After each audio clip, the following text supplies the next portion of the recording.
Good morning class. आज हम class 11th का थर्मोडायनेमिक्स, लास्ट टाइम हमने इंट्रोडक्शन जीरोथ लॉ पढ़ा था, तो आज हम लॉज को डिस्कस करेंगे और आज जो आपका लॉ है, जो फर्स्ट लॉ ऑफ थर्मोडायनेमिक्स है, वो पढ़ेंगे। First law of thermodynamics.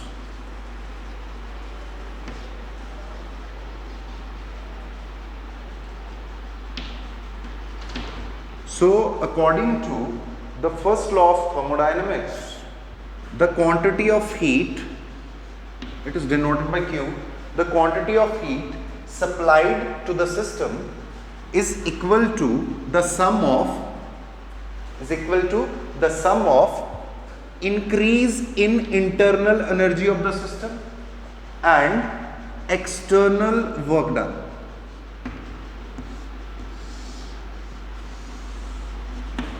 So internal energy of the system क्या होगा?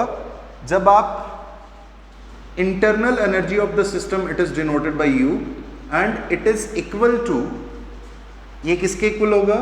That is internal kinetic energy plus internal potential energy of the gas molecules. Suppose हमने एक सिस्टम लिया, उसमें गैस है, हमने उसको हीट सप्लाई की, हमने हीट दी उसको, तो उसकी वजह से जो मॉलिक्यूल्स हैं, सो मॉलिक्यूल्स का जो मोशन होगा, इंटरनल एनर्जी, दैट मोशन वो कौन सा होगा? वो उसकी वजह से कौन सी एनर्जी होगी? That is internal kinetic energy. और कॉन्फ़िगरेशन की वजह से जो एनर्जी होगी मॉलिक्यूल्स के पास, वो होगी इंटरनल पोटेंशियल एनर्जी। और इंटरनल एनर्जी किसका सम होगा?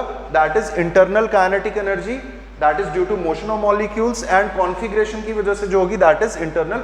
So this one is your internal energy. So when the heat is supplied to the system, it is equal to the increase in internal energy of the system and your external work done. Okay, suppose ये देखो, यहाँ पे हमने एक cylinder लिया, इसको एक frictionless piston से, this one is frictionless piston, gas के मॉलिक्यूल्स हैं। जब हमने इसको हीट सप्लाई की, हीट की वजह से जो आपके मॉलिक्यूल्स हैं वो एक्सर्ट करेंगे फोर्स, किस पे? आपकी पिस्टन के वॉल पे, और आपकी गैस का एक्सपेंशन होगा, उसकी वजह से इस पे फोर्स लगी और ये क्या होगा? डिस्प्लेस होगा। And you know very well the product of force into displacement is known as work done. So work done भी होगा यहाँ पे। इन दोनों का सम आपको क्या देगा? That is, वो किसके इक्वल होगा? Quantity of heat supplied to the system. Okay, अब कुछ साइन कन्वेंशन देखते हैं। If the heat is supplied to the system, heat की बात करेंगे साइन कन्वेंशन की। अगर हम सिस्टम को हीट सप्लाई कर रहे हैं तो dq हम पॉजिटिव लेंगे, and if the heat is drawn from the system, dq is taken as negative. तो dq प्लस और माइनस होगा। प्लस पॉजिटिव कब होगा? जब हम हीट सप्लाई करेंगे सिस्टम को, और नेगेटिव कब होगा? जब सिस्टम से हम हीट ड्रॉ करेंगे। नेक्स्ट वन, हम नेक्स्ट बात करते हैं हम किसकी?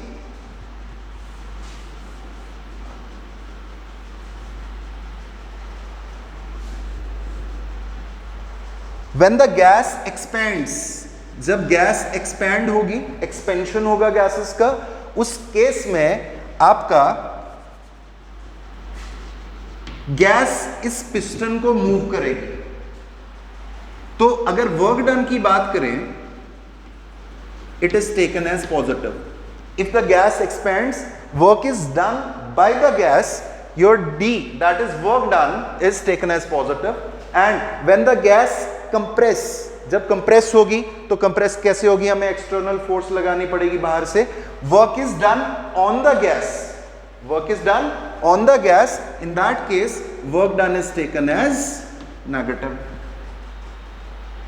अब लास्ट, तीसरा हमारे पास लास्ट बच गया। ये तो पॉजिटिव नेगेटिव कब होगा?